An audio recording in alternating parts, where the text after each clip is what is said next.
Salam alaikum tout le monde, j'espère que vous allez bien et bienvenue dans une nouvelle vidéo.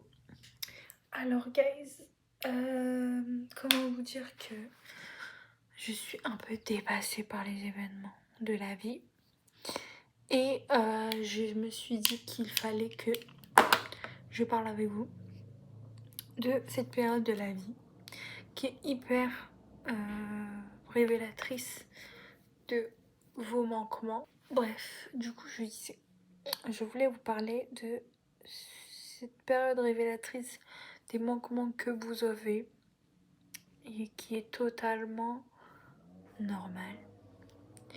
Et je veux aussi vous révéler la face cachée de l'âme et les doutes que vous pouvez avoir quand vous avez un projet ou quand vous essayez de vous discipliner dans votre vie.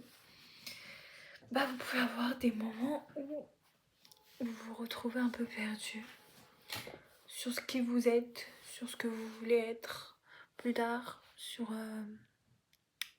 aussi des manquements que vous voyez en vous et qui sont compliqués à retirer du jour au lendemain parce que c'est totalement normal.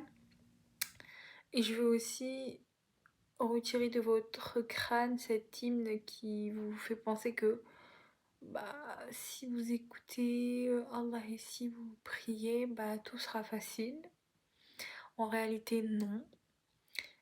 Et je veux aussi enlever cette croyance que moi j'avais à l'époque et qui m'a entre guillemets causé beaucoup de tort.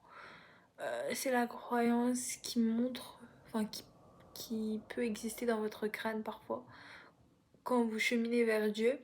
C'est le fait de penser que si vous êtes, si vous faites du bien autour de vous, si vous essayez d'être une bonne personne, si vous priez, vous essayez de faire des bonnes actions pour Allah, vous priez, vous lisez le Coran, etc. Vous pouvez penser que Dieu va vous faciliter ou Dieu va vous accorder une contrepartie. Parce que souvent l'être humain il est comme ça, il se dit si je suis gentil avec une personne, avec un être humain, l'être humain il va aussi être gentil avec moi. Il va m'accorder une contrepartie de ce que je lui donne. C'est ce qu'on pense, c'est un réflexe de l'être humain d'attendre des autres des choses. C'est totalement normal. Et en fait, ça peut aussi se créer dans votre relation avec Allah. Mais ce qui est problématique dans cette croyance, c'est de dire et de croire que Dieu nous doit quelque chose. C'est ça qui est complètement faux dans cette croyance, c'est que Dieu, il ne doit rien à personne. Dieu, c'est par sa volonté que les choses, elles existent et que les choses que vous avez, vous les avez eues. C'est parce que Dieu, il l'a décidé pour vous et parce qu'il l'a voulu pour vous. Mais dans d'autres circonstances, vous pouvez vouloir des choses, mais ces choses-là, elles vous est pas dues, tout simplement parce que Dieu ne l'a pas décidé pour vous et que cette chose était en réalité pas faite pour vous, tout simplement.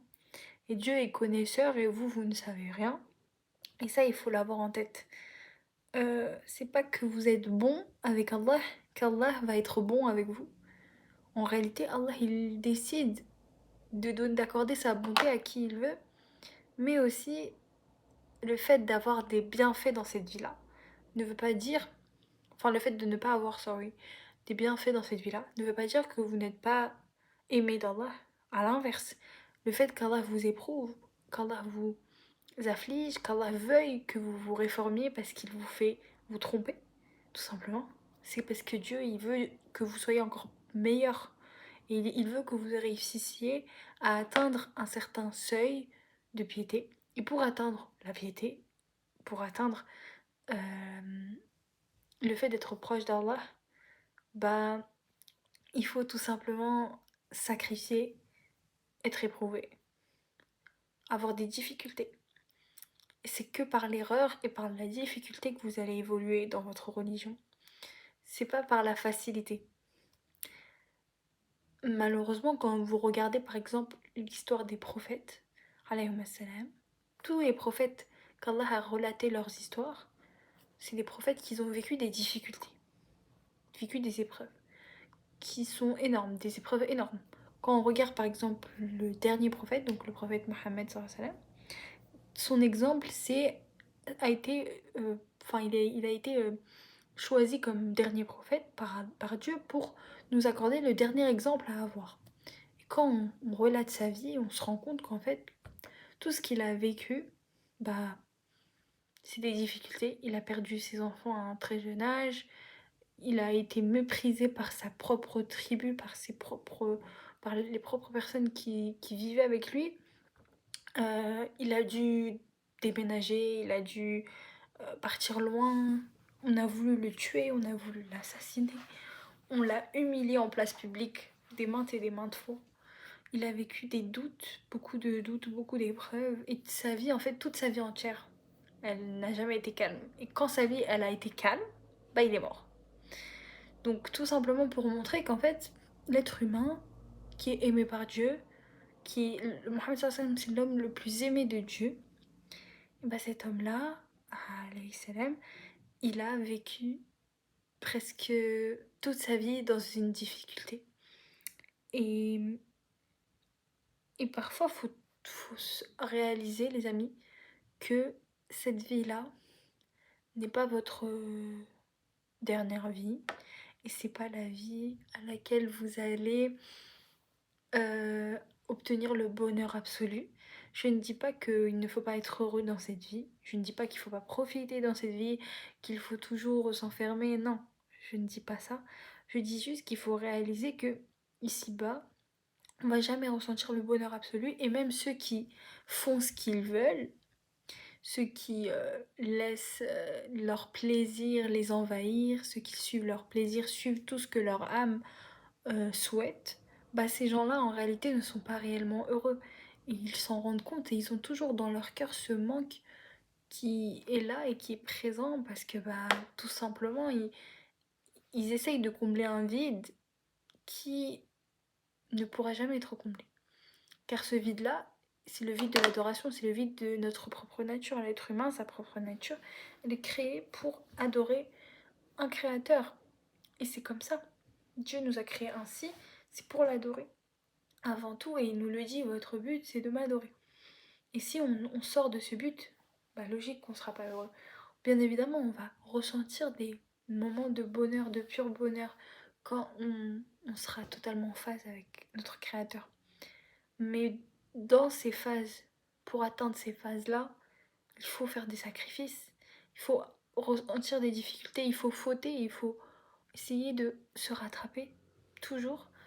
Et, et si vous ressentez que vous stagnez, que vous n'arrivez pas à régler vos soucis, vos problèmes, c'est pas grave. On est ensemble et on essaye jusqu'à qu'on y arrive. Il ne faut pas abandonner. Et dites-vous que tant que vous êtes vivant, tant que Dieu vous réveille chaque jour, c'est qu'il veut et qu'il vous accorde des chances pour vous rattraper. Et ne pensez pas que tous vos actes sont fatales et que quand vous avez commis un péché, c'est la fatalité, vous ne pourrez pas vous rattraper. Non, c'est pas vrai.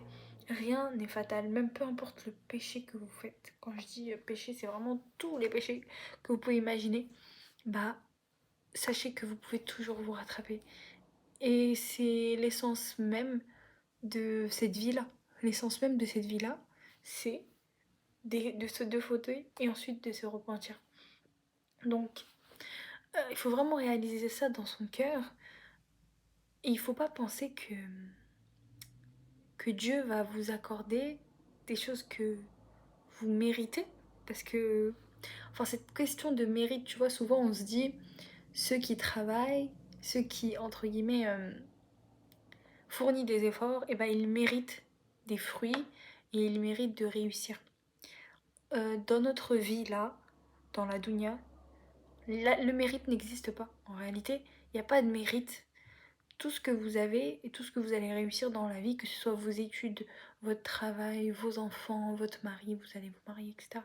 Tout ça, c'est parce que Dieu l'a voulu pour vous. Et ça, il faut vraiment le saisir dans son cœur. Et vous allez voir que vous allez vivre mieux en comprenant cela, parce que vous n'allez pas directement euh, dire que vu que vous n'avez pas réussi euh, un objectif que vous avez, c'est directement de votre faute. Non, c'est pas vrai. C'est pas vrai, parce qu'il y a des gens, il y a deux personnes par exemple, qui vont fournir le même effort pour un même objectif, et l'un va réussir, l'autre ne va pas réussir. Il n'y a aucune explication logique à cela. La seule explication qu'on peut avoir, nous en tant que musulmans, et qu'on doit avoir dans notre cœur, c'est que Dieu a décidé que l'un allait réussir, et l'autre, Dieu a décidé qu'il n'allait pas réussir, tout simplement. Et c'est ok, les filles. C'est ok. C'est juste que Dieu ne l'a pas voulu pour vous, et il faut accepter cela. Ça fait partie des piliers de la foi. D'accepter le destin, qu'il soit bon ou mauvais. Et vous verrez qu'en réalité, ce n'est pas un mal ce qui vous arrive, mais c'est en réalité un sacrifice, un mal qui va vous arriver pour ensuite qu'une facilité débarque. Donc tout a une fin en réalité. Et je veux vraiment vous rassurer sur ce que vous faisiez dans votre vie, vos objectifs, les choses à laquelle vous initiez, vous entreprenez. Si ça ne marche pas, ce n'est pas grave. Continuez, réessayez, demandez à Dieu, parce que Dieu, il est capable de tout. Mais essayez de comprendre l'essence de cet échec. Pourquoi cet échec il m'est arrivé? Il y a toujours une raison. Je dis pas que c'est de votre faute à vous. Je dis juste que peut-être Dieu veut vous faire comprendre quelque chose. Peut-être que dans votre façon de vivre, il y a quelque chose qui ne va pas. Et moi, je vais vous donner un exemple de mon expérience de vie pour avoir un peu un contexte de ce que je vous raconte.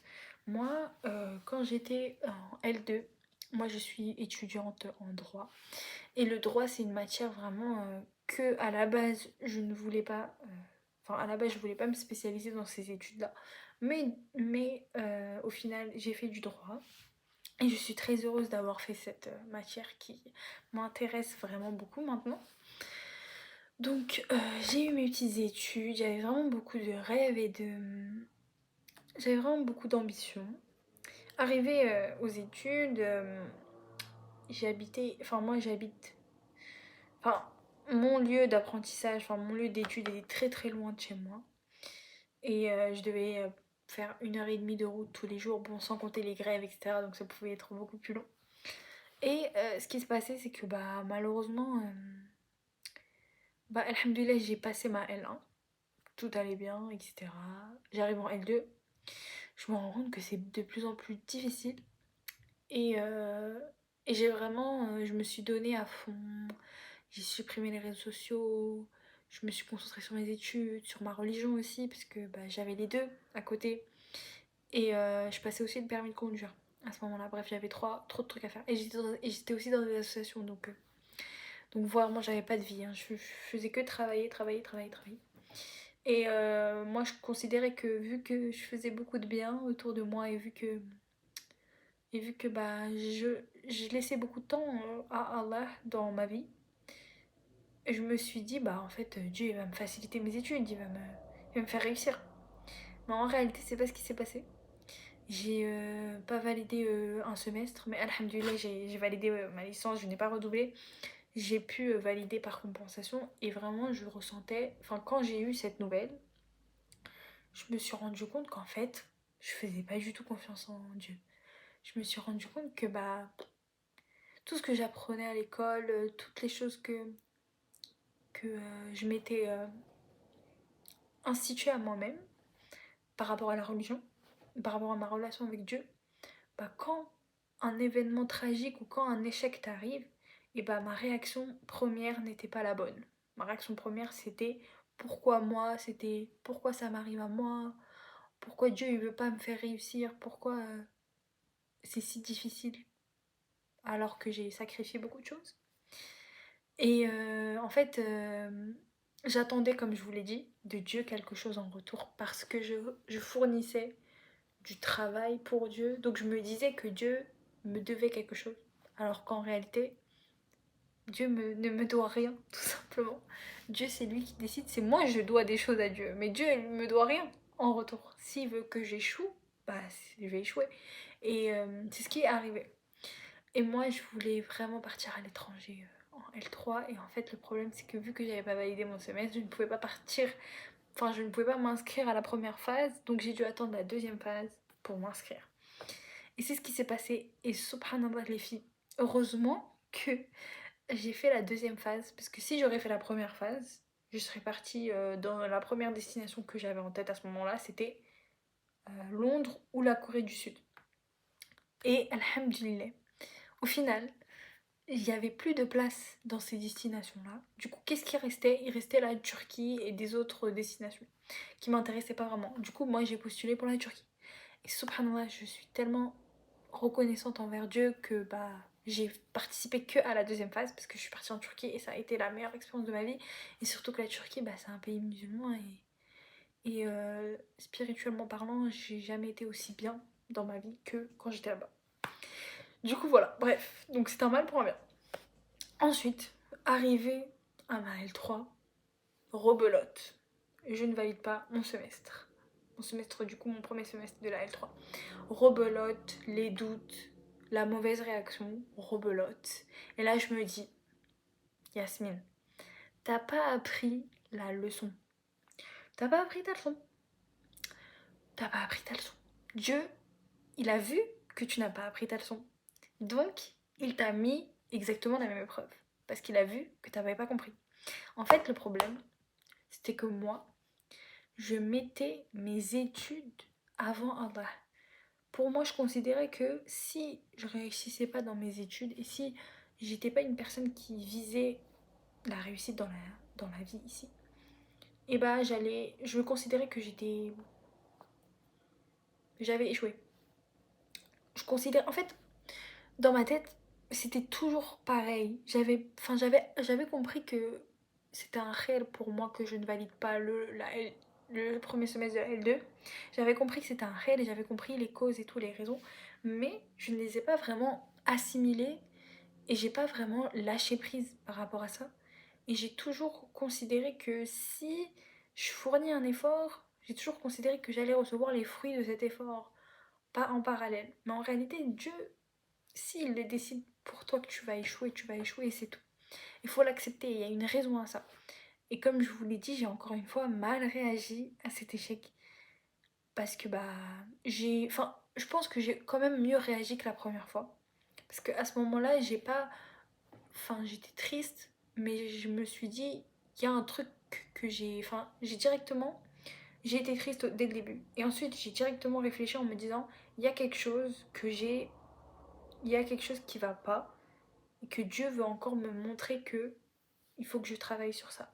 C'est pour ça qu'à ce moment-là, j'ai vraiment remis en place toute ma vie et même mes relations autour de moi. Je me suis vraiment concentrée sur moi-même. Et pendant la période du coup où je révisais pour les rattrapages, j'ai ressenti comme si Dieu m'aidait, comme si vraiment j'avais quelqu'un qui m'aidait et qui me donnait de la force parce que j'étais vraiment à bout de souffle. Et j'étais comme, je vous jure, c'était comme si j'étais en dépression. Parce que j'étais seule. Vraiment, franchement, je vais pas vous mentir, j'étais vraiment seule à ce moment-là. Et même les gens qui étaient autour de moi, bah, ils voyaient pas ma détresse parce que j'en parlais pas. Puis attendez, je vais commencer à pleurer. Excusez-moi. J'en parlais pas autour de moi, du coup, même les gens qui étaient avec moi, ils ne le savaient pas. Du coup, c'était vraiment compliqué. Mais alhamdoulilah, je suis passée après ça. Et j'avais beaucoup de lacunes. Après cette épreuve-là, j'avais beaucoup de lacunes dans ma foi. Parce que je sais pas comment expliquer les filles. Purée, j'ai pas prévu de chialer en fait. Je sais pas comment vous expliquer, mais à ce moment-là, j'avais vraiment. J'avais l'impression que j'étais revenue à zéro. J'avais l'impression que tout ce que j'avais appris, tout ce que j'avais. Toutes les choses qui m'ont éduquée, que ce soit mes lectures du Coran, mes études en sciences religieuses, tout ça, j'avais l'impression que j'avais tout oublié. Et j'avais l'impression que je devais tout refaire depuis le début. Et après, je me suis dit, Yasmine, c'est ok de retomber, c'est ok de redouter. Et en réalité, c'était un réel pour moi parce que ça m'a permis de vraiment comprendre mes traumatismes, de vraiment comprendre tout ce qui n'allait pas dans ma spiritualité, tout ce qui n'allait pas dans ma façon de vivre aussi, parce que le fait d'attendre des choses de Dieu, c'est horrible de penser ça en fait. C'est horrible de se dire ça. Et c'est pour ça que j'ai décidé de faire cette vidéo sur ce sujet-là, parce que bah en fait moi c'était vraiment une croyance indirecte, implicite que j'avais créée en moi et je m'en étais pas rendu compte. Donc je veux vous dire les filles, tous les échecs que vous allez vivre, prenez-les comme des occasions de vous réformer et réagissez de la bonne manière, réagissez comme les compagnons. Et les compagnons, ils étaient heureux quand ils étaient éprouvés. Soyons comme eux, essayons d'être comme eux, même si je sais que c'est compliqué.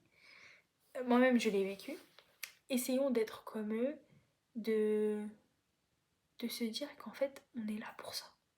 Notre vie, elle sera remplie de ça. Notre vie ne sera jamais droite, elle ne sera jamais stable. Notre foi non plus. On sera rempli de ça. Et c'est totalement normal de vivre ces doutes-là. Et c'est une lutte constante. C'est une lutte constante. La religion, c'est une lutte constante entre vous et vous-même. Vous et toutes les incitations extérieures qui vous arrivent. N'abandonnez pas le moindre bien que vous pouvez faire et le moindre geste qui peut changer la donne pour vous.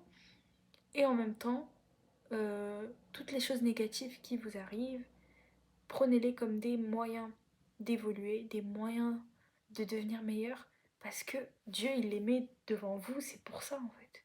C'est pour que vous réalisiez ce qui ne va pas. Et si on n'avait pas ces moments-là, d'échec, de doute, de, je sais pas, de deuil ou quoi que ce soit, et ben on se rappellerait jamais de Dieu. Parce que c'est que dans les moments de difficulté où notre relation avec Dieu se renforce. Et carrément, c'est dans les aussi il y a, moi, pour moi c'est dans les moments de difficulté où j'ai réalisé que Dieu il était là. Et si j'aurais toujours été dans l'aisance, ma vie elle aurait jamais changé. Je n'aurais jamais changé. Et même parfois il y a certains péchés qui sont meilleurs que certaines bonnes actions. Parfois il y a des péchés qui peuvent vous remettre dans le bon chemin, et vous remettre dans la bonne direction, vous redonner l'envie d'adorer Allah, parce que vous regrettez tellement ce que vous avez fait que vous allez revenir vers Dieu. Et d'autres bonnes actions qui vont juste remplir votre ego et ne rien changer dans ce que vous ressentez et dans votre sincérité envers Dieu. Ce qui compte, c'est votre sincérité, c'est pas vos actes. Donc concentrez-vous sur votre âme, questionnez-vous et essayez de vous comprendre. Et si vous ne vivez aucun échec, aucune épreuve, bah j'espère que ça viendra un jour, parce que c'est vrai que c'est difficile, c'est très difficile, et encore aujourd'hui, je vis des épreuves qui m'impactent et qui me touchent, mais aujourd'hui, j'ai réalisé l'importance de ça, j'ai réalisé l'importance des épreuves, et je sais qu'une épreuve, c'est un message de Dieu qui veut que je change certaines choses, ou qui veut me remettre sur le bon chemin, ou qui veut tout simplement m'expier de mes péchés, ou je ne sais rien. Donc prenons l'épreuve comme une bénédiction, comme une bonne chose, réalisons-la comme une bonne chose, et le reste suivra. Et lâchons prise les amis, lâchons prise sur notre avenir, sur ce qu'on veut faire plus tard. Lâchez prise, je vous jure, moi cette année, je suis en master, et alhamdoulilah j'ai validé ma licence. Je suis juriste. J'ai fini, c'est terminé pour moi la ville où j'étais en études. Aujourd'hui, je suis dans une faculté que j'aime trop, qui est proche de chez moi. Je fais des études qui me passionnent. Et j'aurais jamais imaginé qu'après toutes ces difficultés, j'aurais eu à la fin ce que je voulais. Parce que j'ai eu le master que je voulais. Et alhamdoulilah, c'est grâce à Allah tout ça. Allah, il m'a rendu la chose difficile, mais à la fin, quand c'était la fin, tout a été facilité, subhanallah. Genre, j'ai eu tout ce que je voulais, j'ai eu les études que je voulais. Aujourd'hui, je suis dans un master que j'aime, ça coule de source, tu vois, tout va bien. Et je suis stimulée dans ce que j'étudie. Je suis pas en mode ça me saoule ou c'est chiant. Ou... Non, c'est vraiment, je suis stimulée, j'apprécie tous les jours quand je vais à l'école, j'apprécie les moments que je vis. Même les gens qui sont autour de moi dans ce master, ils sont incroyables, ils sont enrichissants, ils sont intelligents et ils sont aussi dans la même orientation que moi, dans la même vision de s'élever ensemble. Donc, alhamdoulilah, je peux que dire merci à Dieu. Donc, si là vous vivez une difficulté, les filles, ne vous inquiétez pas. Viendra un jour où la facilité arrivera. Et n'oubliez jamais qu'après la difficulté, il y a certes une facilité. Et que même qu'aujourd'hui, vous ne voyez pas le bienfait de cette difficulté parce que bah, vous êtes dedans et que vous ne comprenez pas. Mais prenez du recul et comprenez que c'est un bienfait en réalité pour vous et que c'est un bienfait pour vous réformer, pour devenir meilleur. Et qu'après, Dieu il va vous faciliter et ne vous inquiétez pas. Toutes les situations que j'ai vécues, après la difficulté, il y a toujours la facilité et c'est tellement vrai. Donc croyez-le fort dans votre cœur, croyez-y fort et vous verrez que au final, vous aurez ce que vous voulez. Moi, je voulais partir à l'étranger, j'ai pas validé, je suis quand même partie à l'étranger. Alhamdulillah. Dieu il est grand, Dieu il est grand. Donc demandez-lui et faites les causes parce que déjà demander c'est une cause. Faites les causes. Travaillez, bossez, ayez des ambitions, soyez des femmes inspirantes, mais ne doutez jamais de Dieu. Ne doutez jamais de Dieu. Dieu, il sait ce qui est bon pour vous et ne pensez pas que Dieu vous inflige pour rien. Non, c'est pas vrai. Dieu, il vous inflige, c'est pour une raison. Il y a toujours une raison à quelque chose. Il faut vraiment essayer d'être éveillé et conscient de ça. Arrêtez de vous voiler la face ou arrêtez de toujours fermer les yeux et de ne pas comprendre les messages que Dieu essaye de vous donner. Faites l'effort de réaliser les choses que vous vivez, d'être conscient de chaque geste, chaque étape qui passe et demandez à Dieu, est-ce que c'est bon pour moi cette chose ou est-ce que c'est mauvais pour moi? Vivez en ayant la conscience qu'en fait votre créateur il est là et il vous regarde. Et c'est hyper important de vivre avec cette conscience. Faut pas vivre inconscient et se prendre par propre divinité de suivre tout ce que toi tu veux et c'est tout. Non, demande à Allah et la prière de consultation, elle sert à ça. Demande à Dieu, est-ce que ça c'est bon pour moi? Est-ce que si je vais là-bas, est-ce que je serai heureuse? Est-ce que si je me marie avec cette personne, est-ce que je serai heureuse?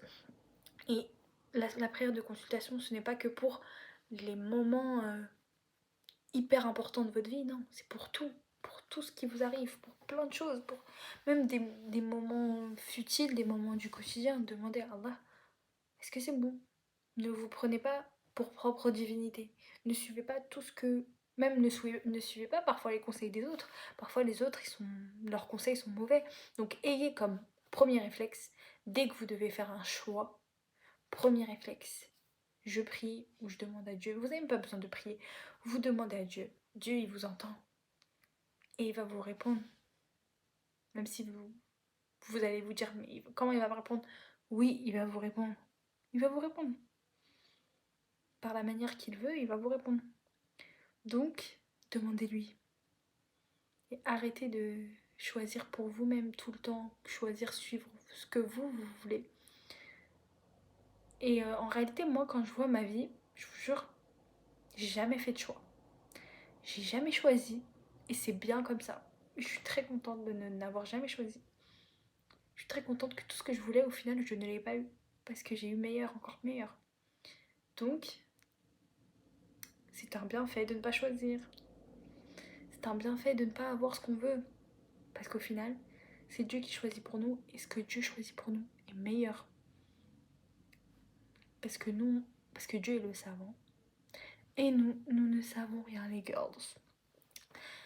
Bref, je pense que je vais m'arrêter là pour cet épisode. En tout cas, j'espère qu'il vous aura plu. Et je m'excuse pour le retard parce que cette vidéo devait sortir dimanche, mais elle sort mardi. Je suis vraiment désolée. Donc Allah me pardonne si j'ai manqué de justice ou de justesse dans mes propos.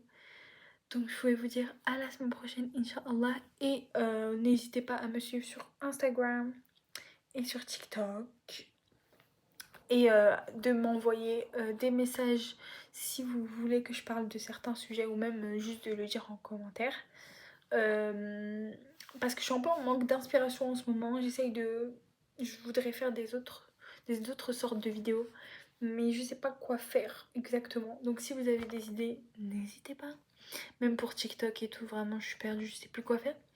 Donc voilà les girls, je vous aime fort. Et qu'Allah vous préserve. Et à la semaine prochaine. Bisous.